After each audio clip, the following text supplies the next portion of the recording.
ابن سینا لا هم له بلخ تښتي.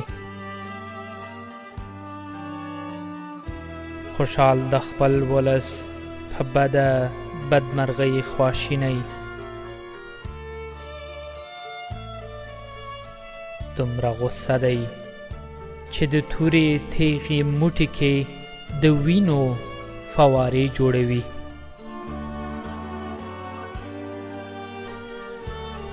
د تاریخ باد د مارکس په ګیره کې پټ شوی، پاڼې پاڼې کاپیتال اړوي.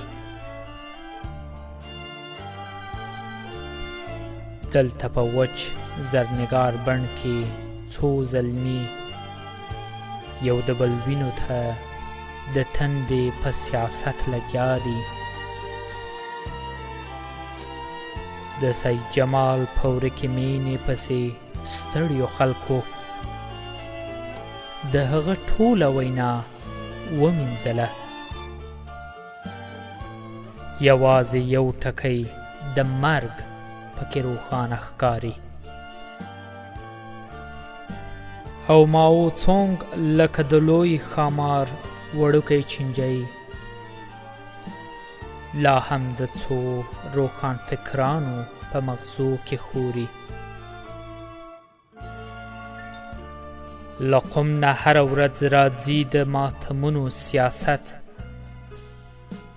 او د قطبینو مریدان لا د جګړو په ارګمیو ستړي. موږ د تاریخ د خونړیو کوڅو ورک لاروي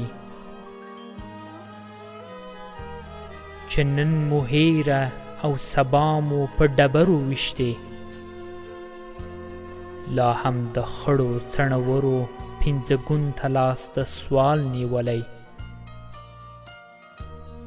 او یا لګیا یو کلهدارو باندې غرونه او سیندونه پلورو.